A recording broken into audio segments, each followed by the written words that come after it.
Hey everybody, and welcome to another edition of the FNL podcast, Friday Night Lights. I am your host, Jake Hirsch, and I have a very, very special co-host today for a very special edition Father's Day podcast. And who's my co-host? Me, your daughter. That's right, everybody. My co-host is my daughter, Jasmine Hirsch. And Jasmine, how old are you? I'm 16. 16 years old. Yeah. Yeah? And are you nervous? A little bit. I mean... You've seen your dad do this 100 times, right? Well, not exactly, because you don't let me in the room. So, I mean, and every time I do, you just start, freaking out, so... What do I do when you are interrupting me during an interview? You're just like, Jasmine! I don't yell at you, come on. Get up from your seat, and you slam the door and get all violent. Oh, come on. I have to, run for my life. I get violent? Yeah. Oh, my God. Pretty violent, yeah. Have a few scars from that a couple of times. From when I go ape shit on my podcast? Yeah. I just start chasing you all over the house? Oh, yeah. Oh, my God. You make it sound like I am, I'm like a bad dude. Well, I mean, don't want to, put it that way, but, So you excited about being on the podcast? Yeah, it feels pretty, honorable to be on your podcast, so yeah. Well, I thank you for joining me, and I want to make this a special podcast because this is a Father's Day podcast when this is going to be posting, right? Yeah. Okay. And I had an amazing Father's Day today. It was amazing. And part of the reason why is because my guest today is the ever so famous Emmy Award winning podcaster David the Nuzzy Nussbaum, who is due to have a baby here. His beautiful girl, Charlotte, is going to be having a baby here in a couple of weeks. So we are excited about that. And I'm excited that the Nuzzy took some time out of his busy schedule to come on the show and rap with me for a bit. So this is kind of a show dedicated to David Nuzzy Nussbaum and the child to be coming out here in a couple of weeks. So congrats to David. We'll get into that a little bit later. But first off, I wanted to talk about the show. Last week we had a amazing guest on the show, Alex Sulkin. And before that we had another great guest, Mark Pavlich. And Alec was, oh man, just to talk about last week's, I already talked about Mark's interview a couple weeks ago, but Alec was a great guest, and I had a ton of feedback. Everybody was writing in saying about, how grounded and humble and just down to earth and nice he was, and how he sounded on the show, and everything was just really, really good. And even this week's guest, the Nuzzy, said that he listened to the show and he was really enjoying the interview from what he had heard so far. So I want to again thank you, Alex Sulkin, for coming on the show, and I look forward to having you back in the future once we get TED 2 out. I'm looking forward to that. Are you looking forward to TED 2? Oh yeah, the first one was amazing. Wasn't it hilarious? Oh, it was great. I honestly, like I had told Alec, I was never expecting a bear to be doing drugs and driving cars and smoking weed, and were you expecting that? No, well, I mean, from the commercial, I guess, yeah, but I mean, thinking of a bear doing all kind of stuff is pretty wild. So. It's pretty original. Yeah. I don't know if I would have came up with that. But anyway, back to Father's Day. What did we do today? Well, you had a really nice gift for me when I woke up this morning, right? Yeah, I gave him Lush, was like a face wash, so he could, get rid of all those acne. Hey, I don't have any acne, man. I got beautiful skin. Oh, yeah. I look like Adam Levine from Maroon 5 Isn't on Proactive. Levine, Adam Levine. What is it? Levine. Adam Levine. No, it isn't. Oh. Is it Levine? I think it's Levine. As Jewish people, we should know this, right? He's a Jew, isn't he? What? Isn't he Jewish? No, I don't think so. Levine is a Jewish name. Yeah, but it doesn't mean he's Jewish. Well, I would hope so. Why would you hope so? Well, if you have a Jewish name, you should be Jewish, right? Anyway, I look just as good as Adam Levine on the Proactive commercials. My face is beautiful. Thank you very much. Well, anyway, you gave me some beautiful, beautiful products from a company called Lush. and they should probably be a sponsor on the show just because I gave them that big radio drop, right? Yeah. Sons of bitches. Anyway, the products were amazing. Face scrub, body wash. You weren't hinting at anything, were you? What do you mean? Like I don't have like bad body odor or something, do I? No, of course not. You just thought it'd be a nice gift. Yeah, that's why I'm about 10 feet away from you right now. You know, it's a good thing you're 10 feet away from me. What, are you afraid of me? Because you're gonna get a half a slap here pretty soon. No, yeah. I'm joking. Yeah, that's why you opened up the show with saying I abuse you, and so this is only reaffirming listeners' beliefs that I am an abusive person. No, but anyway, I woke up and my daughter had given me a beautiful package. Like I said, a beautiful package from Lush Body Works, and it was really cool. And then she went down and made me an amazing breakfast. Right? Yeah, I was coffee sleeping away and in the bagels kitchen. And the whole night. Yeah, it was amazing. Yeah, and I really enjoyed it. So yeah, it was a good day. And then of course, my mom hooked me up with a beautiful new chair to chill out in for the podcast. Right? Yeah, it's really nice. Because I was using this big. It looked like a Game of Thrones throne, right? It did, yeah. Like lions on the side. Yeah, a big leather, Liberace chair and gold-studded. Yeah. Billets on the side of the thing. Anyway, it's a really cool chair, and I'm pretty stoked. So it was great, and then we topped it off with a beautiful dinner.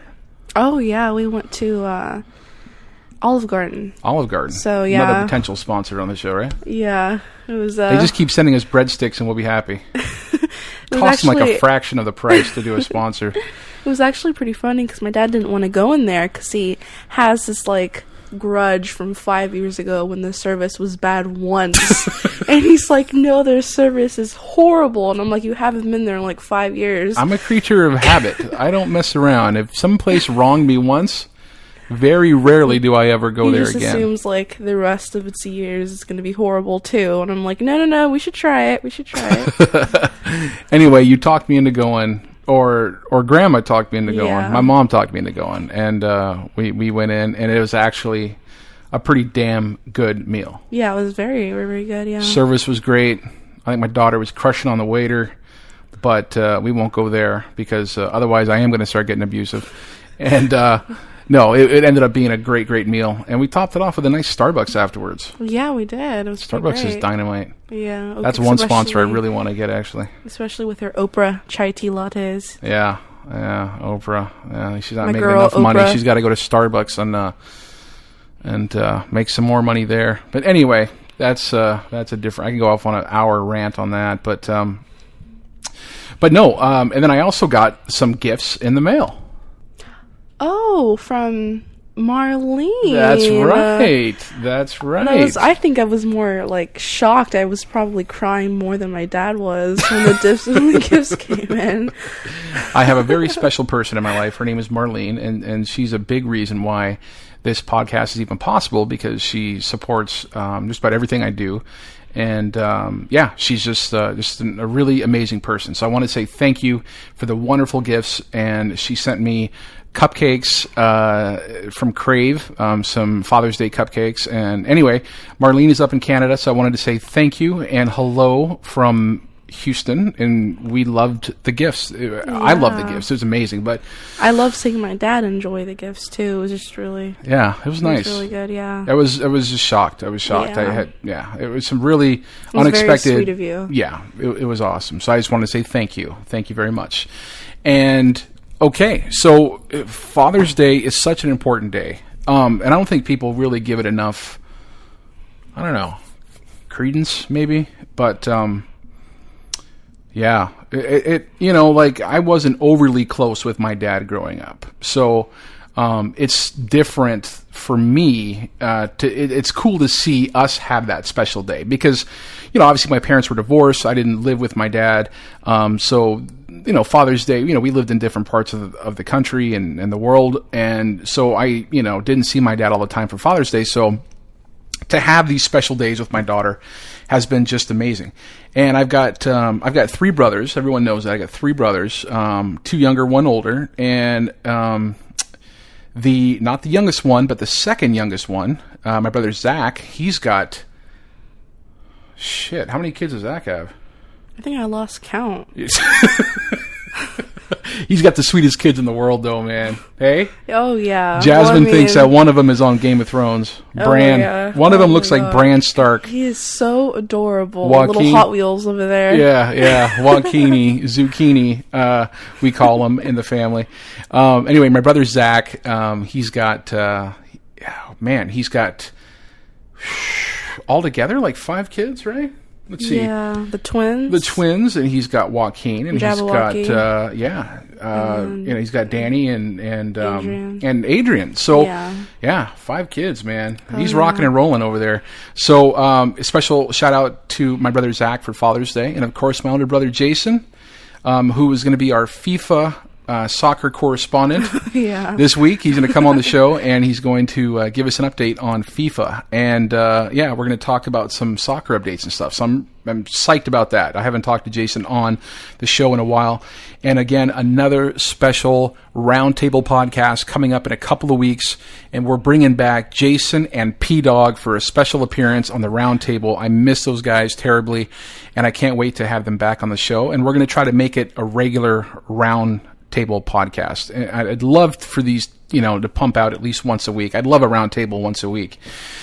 But anyway, so shout out, happy Father's Day to all the fathers out there. You guys are all doing an amazing job. And for the single dads out there that are doing it for 2 people, my heart is with you. I nothing but love and respect for you guys. So thank you for doing what you do and being who you are. So, yeah. Anyway, man, talking about my younger brothers brings back so many memories, growing up and stuff like that. Could you imagine your dad as a young kid? I guess in a way, but not really. I don't know. Yeah. You already act young as it is, so I mean. You think so? Yeah, pretty cool. I got a birthday coming up too, right? So I better act young because I'm reaching a major milestone in my life that I'm afraid to cross that bridge, but I will do it with valiant courage and honor. The big 4-0 coming up. But anyway, I also got a really nice, I got a lot of really nice emails today about Father's Day. Oh, really? Yeah. Just some really sweet people wrote me some Father's Day. One in particular, Michelle, sent me a really beautiful email just saying, happy Father's Day. And I just wanted to take time out to say thank you. That meant the world to me. And, just a lot of, friends and family. And it's just so good to see people celebrating each other, Yeah, it really is. It's beautiful to see. It is. Yeah. What do you think about your dad, man? Give me the lowdown. Am I cool? Am I hip? Or are you, embarrassed to hang out with your dad? No, I think... For the most part, when you're not showing me out of your room when you're doing podcasts, you're pretty cool. You're okay, I guess. All right, my friends really like him. They, I guess if you compare them to their dads, he's pretty cool. Yeah, I'm pretty hip. Yeah, you're pretty cool to be around. You watch cool TV shows and. Well, that's because their dads are doing boring stuff like working and saving college tuition for their kids and planning a future and all that stuff, right? All that bad stuff, yeah. Yeah. Well, it was funny because right before this, we were talking about funny stories growing up, and Jasmine asked me about, a time when I was younger that, that was just, she always loves hearing stories that when I was young. And should I tell that story? Which one? The one I was telling you about. I said I was going to save it for the podcast. Oh yeah. About being Steven Seagal. Yeah. Yeah. Okay. Yeah. Well, everyone knows who Steven Seagal is, and if you don't know, God bless you, because you probably don't want to know who that is. Steven Seagal is a martial art action movie star, and he's quite past his prime. But back in the day, he was the man, and he was like a big time movie star back in the day. Anyway, back in high school. Was around the time that Steven Seagal came out, and for me anyway, and I thought Steven Seagal was like the man. Like he was, you know what I mean? And he's kind of made a bit of a resurgence now, kind of getting involved a bit with like the UFC, you know, Anderson Silva, and, you know, making these kind of weird appearances in his corner. And he had a little TV show, Steven Seagal Lawman, you know, being a reserve police officer in Louisiana and stuff. But anyway, I wanted to be like Steven Seagal. And he had this movie come out called Above the Law, where he was this like CIA operative and, you know, martial arts guy. And he did this martial art called Aikido, or Aikido.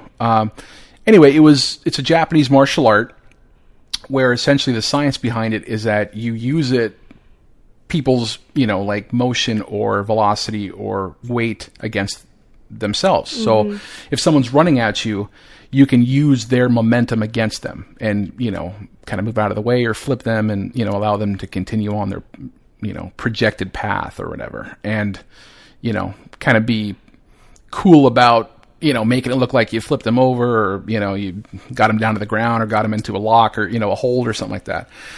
So anyway, I did everything I could to be like Steven Seagal. And if you look at my high school yearbook picture, you guys said that it was a bad thing. I had a ponytail. My hair was slicked back. It looked like I had just got an oil change in my hair. It was slicked back in a ponytail. And I thought I was Steven Seagal. I went and I would drive. I was a senior in high school. I would drive like, I think it was like, I don't know, 30 miles each way to go to this Aikido class that they had in the next town over. They didn't have it in my town, so I had to drive to the next town over and do Aikido. And so my ultimate fantasy, my goal was to be like Steven Seagal. I wanted to go to Japan when I graduated high school and train with the masters in Japan. So that was what I wanted to do. I wanted to become an Aikido master and go to Japan.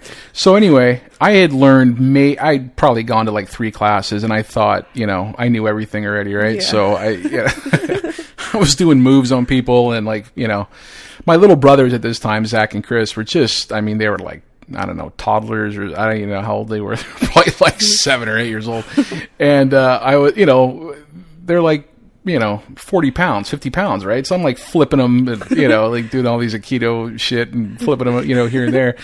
And I remember one time I went into the kitchen and I stand them up in the doorway of the kitchen and I give them I think I gave him a frying pan. I think it was like a big, fat cast iron skillet frying pan. And I get down on my knees in front of him, and I say, "Take your best shot," in my best Steven Seagal accent. And it's my first, you know, my brother Chris. I think it was Chris. I think he took the first shot, and he just like, you know, took this wild swing with the frying pan. I saw it coming a mile away.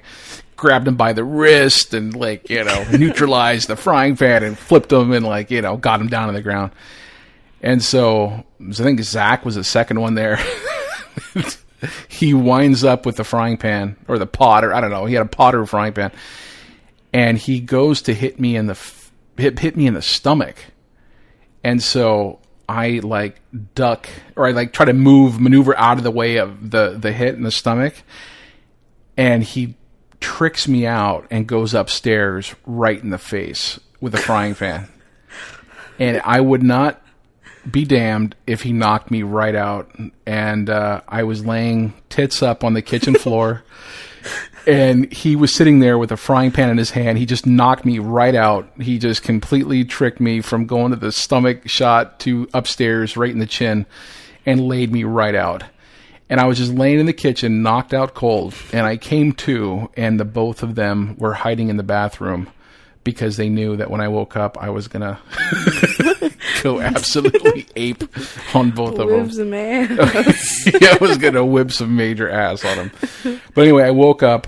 I went looking for some aspirin, and I think I had to go lay on the couch for like 2 hours because I was getting dizzy spells and nausea and throwing up, and straight concussion for sure. Did your mom put some Vicks on it to cure it? Surprisingly, no. I think she probably gave me an earful for being a retard and doing it.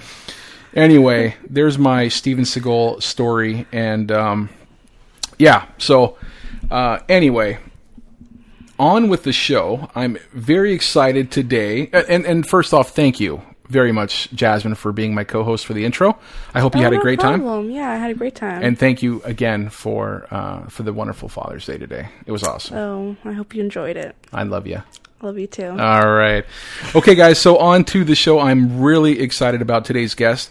Again, I was talking about him a little bit earlier. He is an executive producer, a verified Twitter personality, and the host of a Grammy Award-winning podcast, Decently Funny, which is... Anyway, he's got a ton of credits. I'll read them to you before the show starts. But... this guy is, if you don't know who David Nussbaum is, follow him on Twitter. And if I'll put the links up on my website.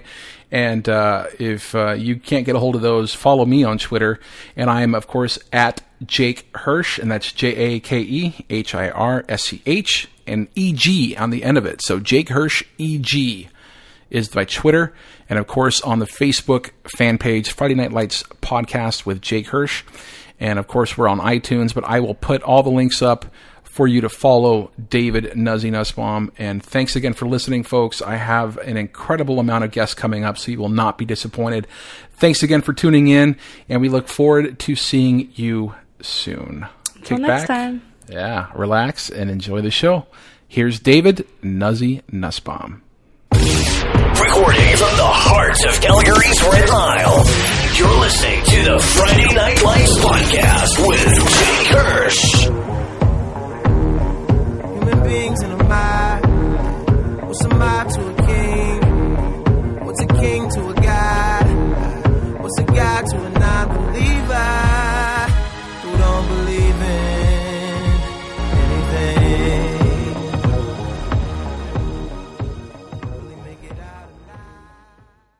My guest today is an executive producer, a verified Twitter personality, and the host of the Grammy Award-winning Decently Funny podcast, which can be heard on both iTunes and the Sideshow Network. He's been heard on dozens of radio shows, including SiriusXM, The Howard Stern Show, The Shit Show with Andy Dick, Fitzdog Radio with Greg Fitzsimmons, and The Festival of Friendship with Brody Stevens. He's also worked for CBS, ESPN, the New York Yankees, and the LA Lakers Radio Network. It's an honor to welcome my guest today, one of the people I look up to in this business. Ladies and gents, one of the funniest Jews in Hollywood, David Nussbaum. Welcome to the show. Thanks, Jake. Wow, man, that was some intro, man. I love it. I got the same accolades from Alex Sulkin, so I appreciate it, man. That's huge. Yeah, that's exciting. I started listening to the Alex Sulkin show, episode. He's fun. He's a great guy, man. He's a great guy, and you guys had a pretty great flow to your conversation. Well, I appreciate it. Yeah, I actually heard him on your show, and I think you did that last year, right? We did. Alex has been on the show probably about a half a dozen times, and the last time he was on was 4 or 5 months ago. Yeah, impressive, man. So, hey, where did you grow up? Well, I grew up in New Jersey. I lived down the shore. I used to work all the rides. Did you really? When I was in high school. Yeah, everybody that's on the Jersey Shore they lived in Seaside Heights and Point Pleasant, and that was my summer job. I worked those boardwalks. That's amazing, man. It's got so much history there. Yeah, it for sure. I mean, and growing up there was the best. Yeah. Because it was, you got 4 different seasons, and I don't really get that out here anymore. I live in LA where it's one season, hot, all the time, and New Jersey was great. I loved it. And I know we get a bad rap, but it was a lot of fun to grow up there. Well, I think the only reason I think it gets a bad rap is just because that reality show, and they kind of synonymized the Jersey Shore with kind of Guido douchebag type guys. Sure. Well, like The Sopranos and other like movies and TV shows didn't really help either. But, So, what's the story with your folks? I mean, were they pretty supportive of your career from the get-go, or like, did you always know that you were meant to do more than stick around Jersey Shore? I was a bad kid, and I wasn't that great in school. My parents actually probably didn't think that I was going to make much of myself. So I lived at home until I was in my early 20s, right, with my folks. And that's also something, I don't know if it's a cultural thing, but in New Jersey, every Jew and every Italian lived with their folks until they turned 25 years old. But at one point, my dad actually said to me that I grew up in a town called Lakewood. And right. Lakewood is one of the things that Lakewood was known for was their industrial park. And he didn't think I was going to generate a career for myself, so he said that I should either become and there's nothing against these two careers, but right. he said maybe you should deliver mail, or you should go find a job in the industrial park. Wow. Yeah. So was that more of a motivator for you? No, I just stayed at home and smoked pot and didn't do either one. I just decided not to have a job at all. But you didn't really go against the grain. Yeah.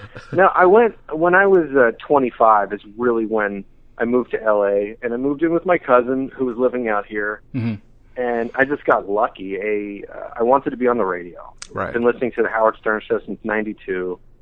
Huge fan. I've missed very few episodes. Right. And I always thought I wanted to be on the radio.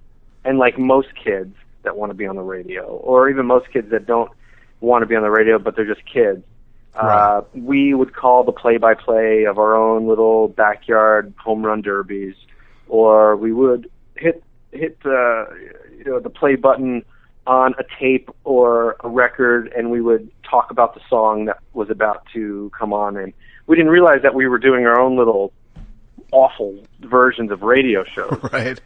And so it was always something that I wanted to do. And then when I moved out to LA, I walked into a radio station and I asked for a job, and they gave me a job. But it was as a salesman because I'm Jewish, and that's what happens.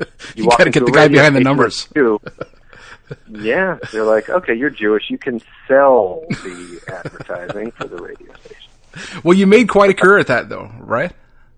Yeah, it's a good career if you know what you're doing.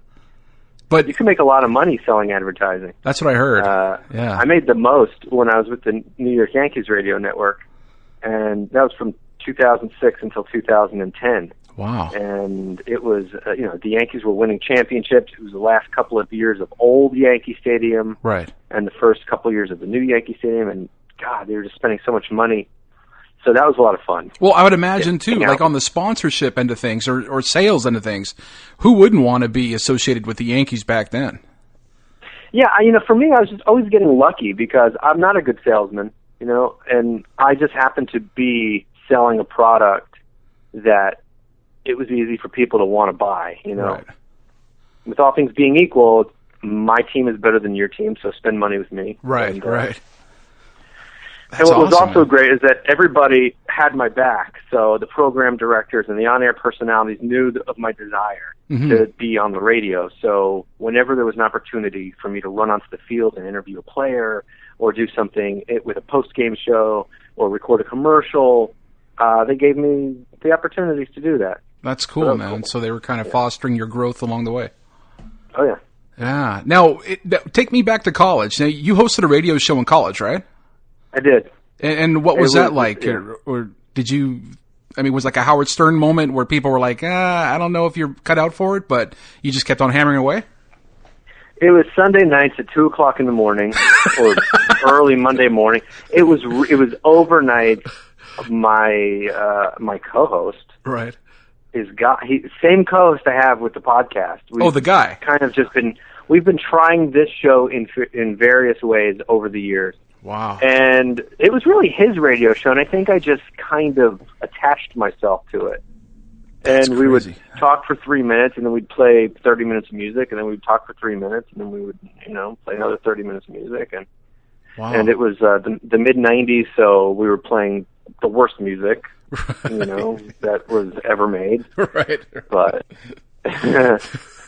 so how did you? So after college, did you keep working for the radio stations, and is that where you kind of segued into CBS and ESPN and all that? Yeah.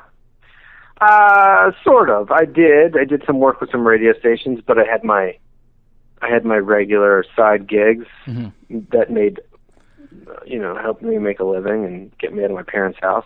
Right. But no, it wasn't until '99 that I moved to LA and worked full time for radio. Wow. And I mean, I lived out in LA for a long time. I lived out in Venice Beach. It's a different world out there, man. How do you like LA? Yeah. Well, I love it. It's always nice out. It's really like the epicenter for like all things entertainment. Mm-hmm. It's true. Yeah. Yeah. And I'm involved. I'm in a relationship now, and I'm having a kid and everything. But when I was single, LA is a great place to be single. Absolutely. Also, I mean, there's beautiful women out here. The weather's always nice. And you were living in Venice. Is that what you said, Venice? Yeah, I was like a block away from the beach. So, yeah, girls in little shorts, bikini tops. I mean, you were in a great spot. Yeah. No, absolutely. And just the culture down there, I mean, it's kind of it's a funny thing. Like, it seems like there's a rat race to it, but there's also kind of a laid back vibe to it as well. Yeah, you get you live in a city, but at the same time, it's not all built on top of each other like New York. Right. Where I lived for a while. Like New York, that's the rat race. That's the high energy. But LA is, you have the city, but everything's just spread out and slowed down, and so you kind of do get the best of both worlds. So what kept you out in Los Angeles? Was it the podcast, like the success with that? Or is it just like you fell in love with the city and that's where you wanted to be? No, I mean, the podcast didn't keep me here. It's a podcast isn't going to keep me in Los Angeles. I did the podcast because when I moved back, because I lived here in '99, I moved back to New York in 2006, and I moved back in 2010, and that's when Guy and I started the podcast. Mm-hmm. But no, the podcast is a lot of fun, but it's not going to keep me anywhere because where are you living? I'm kind of between Calgary, and then I spend a lot of time in Houston. Okay, great. And you and I are getting the same guests on our show. So you don't need to live anywhere. That's what's so great about podcasts. It's, I get to do it in person, which is cool, but we still book the same guy. I mean, you can get somebody on the phone for half an hour, 45 minutes, and you can learn all about them from anywhere. When I lived in LA, when I first moved here, I wanted to, I just wanted to like go out to lunch and be friends, and it was really weird. I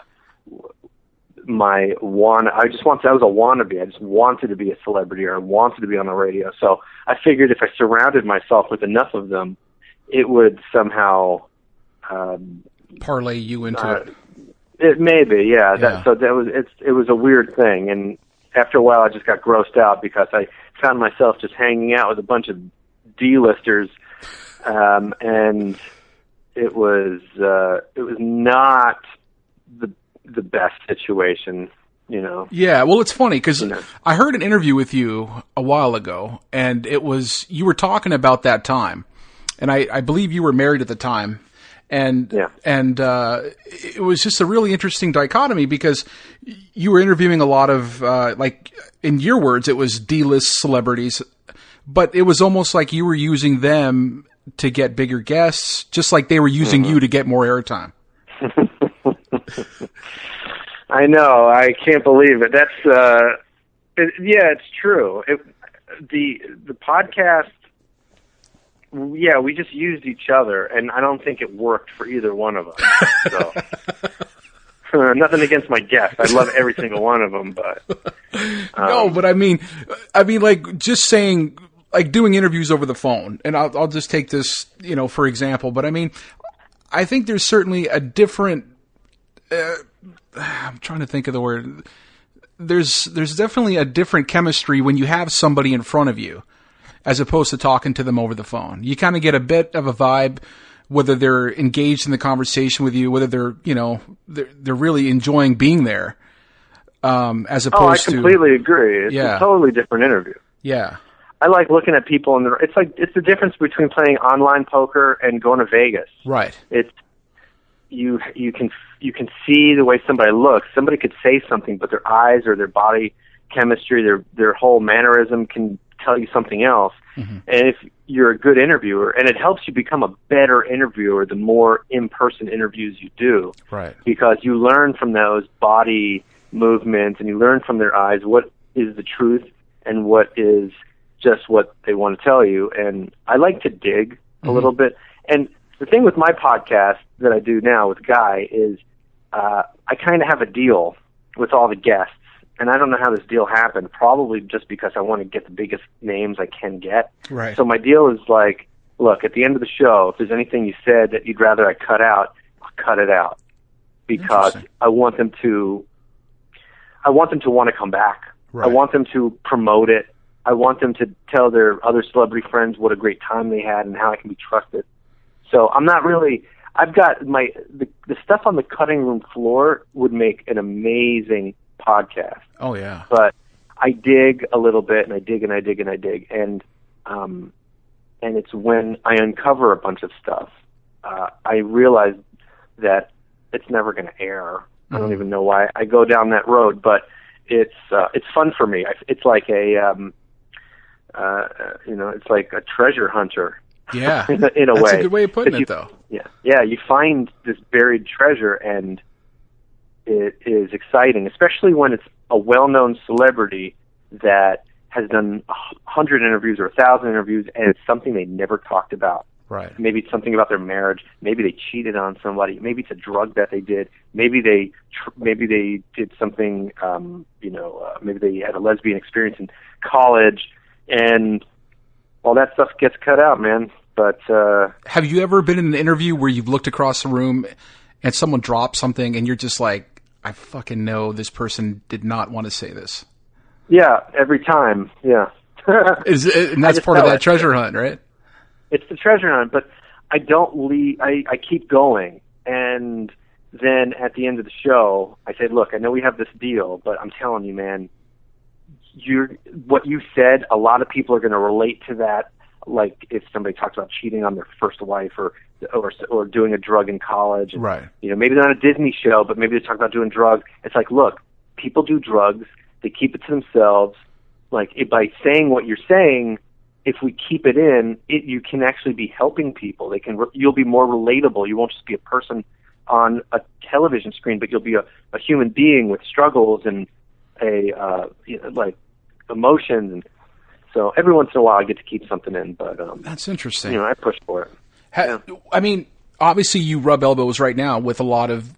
I would even say a lot of A-listers now, right? Yes, more now I do, yes. Yeah. Now, is there ever a point where you're just like, I'm not really in awe anymore? These are just like normal people that are sitting in my living room doing a podcast with me?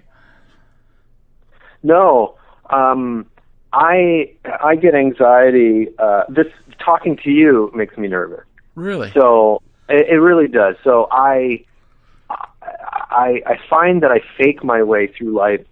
I pretend that I play a role. I feel like, if you're living in LA, you might want to try acting, and I think every time I put a microphone in front of my mouth, I act like, what would I want, what type of interviewer would I want to be? Mm-hmm. And I feel like a lot of times it's not really me. It's if I was listening to the radio and I heard an interviewer ask this question, would I like it? Right. And a lot of times I go, what would Howard Stern say right now? Would he let him off the hook? Or would he keep digging? Right, right. But sitting in at Henry Winkler's house, a lot of times we go to their house, right, to make it easier for them to get the interview. We got to pack up all my gear and then drive to their house. But so sitting at Henry Winkler's house, or having Eric Stone Street come over here, or going to Jason Biggs' house, meeting Mario Lopez at where he did Extra, right. I don't know if you consider those guys A-list, but absolutely. They're definitely the A-list of the bigger names on the podcast. Yeah. Nervous for every single one of them. Interesting. Yeah. And also nervous because I want them to enjoy themselves, but at the same time, I want to get a great interview, so I know I'm going to have to ask them stuff that isn't that pleasant. Right. But so it's a fine line. Yeah, definitely. You got to figure it out. And I have a co-host that may have a different agenda than I have, and we'll talk about our ideas, questions, a direction, almost like a blueprint to the podcast. Like, Jake, you get your own podcast. Whatever question you ask, you kind of have a direction that you want to go, or maybe you just wing it, but it's still your show from beginning to end. With me, I might go down a road, and then Guy, who maybe hasn't asked a question in 4 or 5 minutes, might jump in there and change the direction of the interview completely. Right. And sometimes it's great, and sometimes it's frustrating. So I'm like, I almost got him to admit something, and then Guy, and it could go the other way too. Sure. So, but it is. I get nervous before every podcast, and that's interesting. Though. I don't care how. Yeah. Yeah, I mean, like, you definitely have a style, and like I listen to, your podcast quite a bit, and you come off obviously as really funny. You're very quick witted and stuff like that. But do you feel the need to be funny all the time, or do you feel like you can be? Is there a part of you that wants to have that Charlie Rose, the deep interview questions? I don't think I'm smart enough to get by on just interview questions. Right. I do a ton of research. I'll literally sit in front of my computer and I'll do an hour or two of research on a guest. Obviously, the bigger they are, the more stuff there is about them. Sure. And I'll listen to old interviews, and I'll cross any question off the list that I've heard on another podcast or another radio show, or if I see they wrote a blog about it, like, all right, well, that answer's already out there. Right. I'll ask their friends that we may have in common, to maybe give me a story or two, something that is, maybe going to spark a interesting or entertaining conversation. So I'll do a lot of research, right. But it has to be funny because the show is called Decently Funny. So as long as there's a laugh break every 15 minutes, I think we'll be all right. You're on the and right that's track, why exactly. And that's why we get guys like Alex Sulkin on, because then I don't have to be funny at all, because everything that guy says is gold. Oh yeah. The guy's hilarious. Yeah, and comedy writers are the best, and that's my advice for podcasters. Forget about the big names. Go after the comedy writers, because they're the ones that are making all the jokes, like the Danny Zukers and the Alex Sulkins and the Mike Scullys. All these guys they kill. They're the best podcast guests. Well, it's funny you say that, because like with my interview with Alex Sulkin, like even towards the end of it, I said, "Do you ever sneak into a movie?" And he just was like, he was laughing. He was like, "I don't have to sneak, bro. Like I'm not Seth MacFarlane, right?" But at the same time, to me, in that subculture, he's huge to me, right? And to me too. But he's right. He's not recognizable, right? But to me, he is. Yeah. But maybe that's just because I know him. Yeah. But Seth MacFarlane he's your A-lister, but Alex Sulkin is equally as talented. Just he's not in the front of the camera like Seth is. Right. Almost like how Seth Rogen and what's his comedy writing partner? That guy though. Yeah. But I mean, they write every one of their screenplays together. Every one of their scripts, they're writing partners, and he's never in front of the camera. He's never in anything. Right. He doesn't even want to be in. He has no desire to do that, and I think Alex Sulkin is like that. Yeah. As well. Although you'll hear his voice almost every other episode on Family Guy. Yeah. It's funny, like when you hear it, and then you hear or you watch the show, you're just like, there he is. Yeah. Yep. Yeah. He's Jesus, or he's the Arab guy number 3. Yeah. Yeah. Exactly. You incorporate a lot of religious humor into your comedy. How big a part does your faith play in your life? Well, I have no faith. I was just talking about this at work the other day. Like, my dad was the president of the synagogue when I was growing up. Wow. I went to Hebrew school. I'd go to regular school. Regular school would let out at 3:00. I'd get home by 3:30. My mom would drive me to Hebrew school from 4:00 until 6:00. And that was it. Wow. I mean, until I was, I got bar mitzvahed at 13, and then I stopped going to synagogue. It was like, okay, I'm a man now, and I get to make my own decisions. Right. But I never really believed in God. To me, it's kind of a silly thing, but I would never push that on anybody. Mm-hmm. My girlfriend and I are having a child together, and we're two different religions, and so we're going to see how faith plays out or how religion plays out. Interesting. I goof around a lot, right. But I tend to make jokes. I joke about things that either I don't understand or I probably should learn more about. Mm-hmm.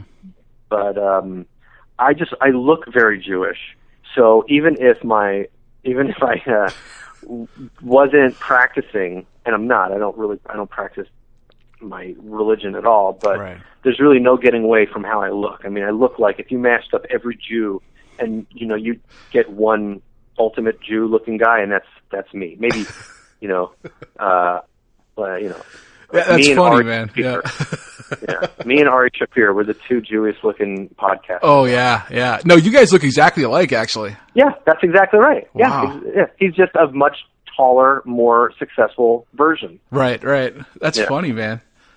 Yeah, no, I've got that kind of working for me a little bit, too, because, like, I'm part Latino, and then I'm Jewish, and so and I've got a big Star of David tattoo on my arm, and, like, people look at me like, what? I don't get that. They don't get it. Yeah. It's kind of a weird. Way in.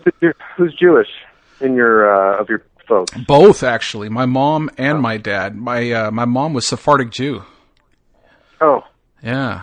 So where's the Latino come in? The Latino comes in on my grandmother's side, on my mom's side. Mm. Yeah. My dad was German Jew. Kind of a ironic thing there, but. No, I get it. I'm Nussbaum. We're Eastern European Jews, so. Yeah. It's interesting. But what's funny is that at my temple, I go every Friday to Shabbat, right? And then everybody in my church here in Houston, they all sound like they're from New York. Everyone's got the Jewish accent from New York. I don't understand. Isn't that something? Yeah. That's weird. Okay, so moving along. You're also an executive producer on Film on TV. That's right. I've done that too. Yeah, tell me a bit about your work on there. Like, what projects do you got going? All right. All of my shows are currently on hiatus. However, for a while, mm-hmm. I created a number of celebrity-hosted talk shows. They were live. We own a channel on Sky TV in the UK, yep. And we have some other channels in little markets around the country and around the world. And some of our hosts are Andy Dick, Cato Kalin, Janice Dickinson, Corey Feldman. So if you love the 90s, you'll love film on television. So, I just saw a thing on Cato the other day because they're doing the big OJ 20-year reunion thing. Oh, yeah. Yeah.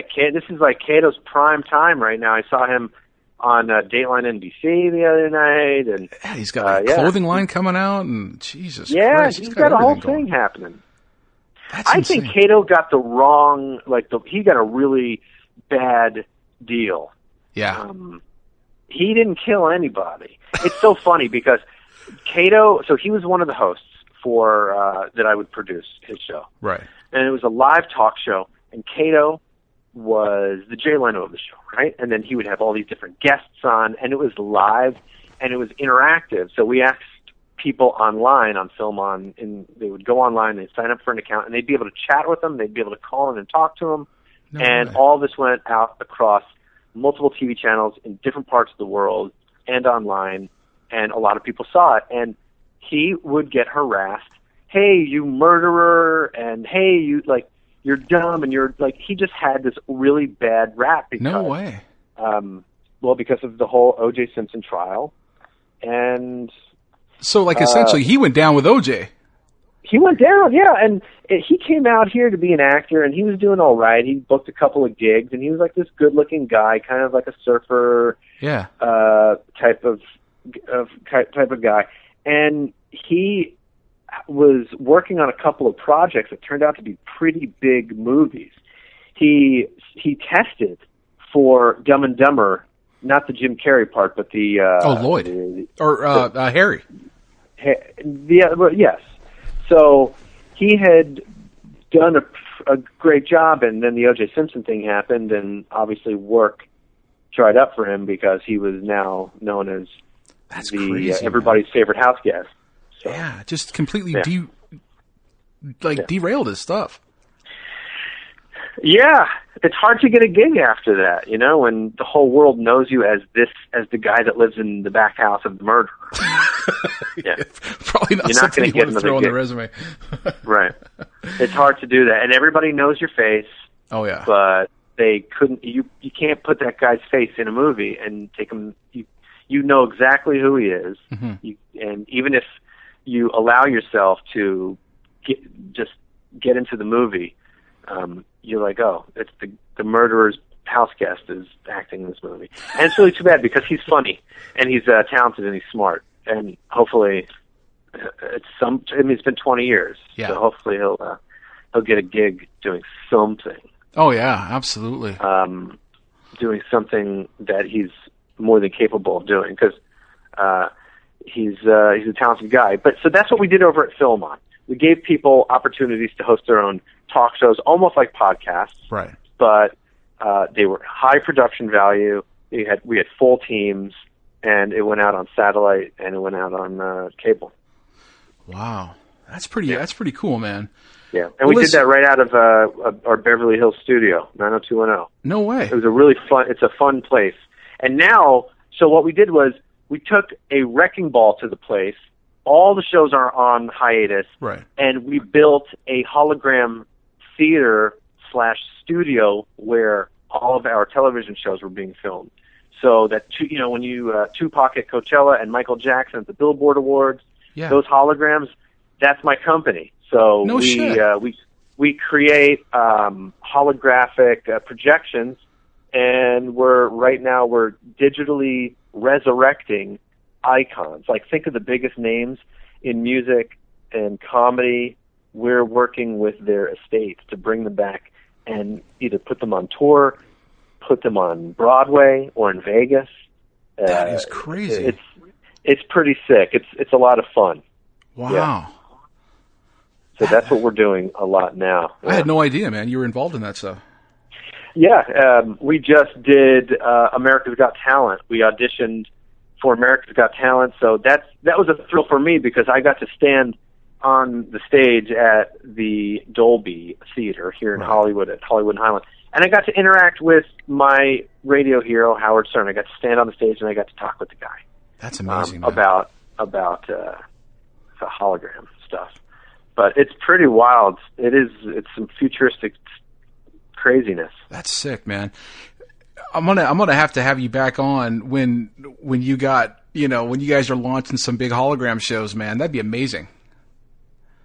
Oh, anytime you want me to come on, I would be honored to do that. Hey, man, that's huge. I know you got a lot on your plate right now. Congratulations to you and your beautiful girl. I know you guys are very close to having the baby.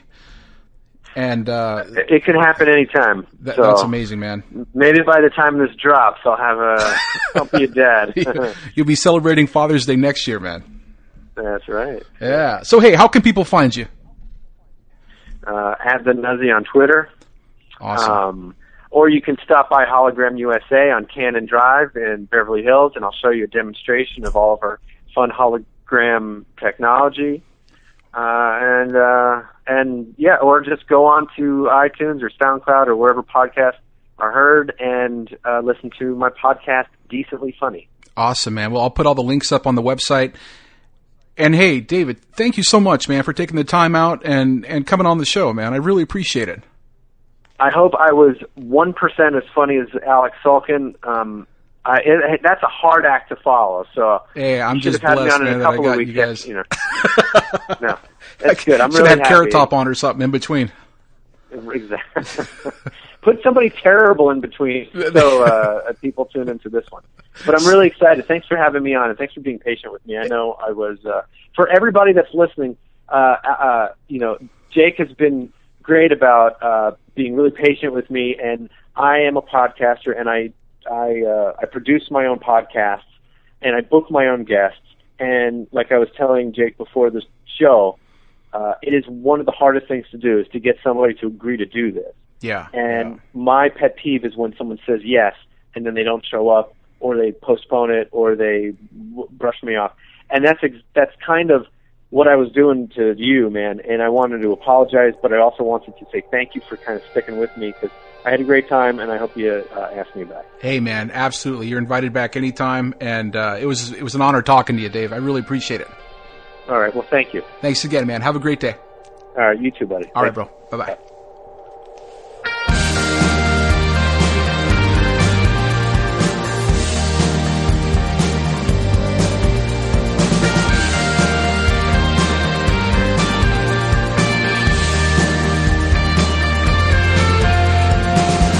Oh, brother, I can't get through.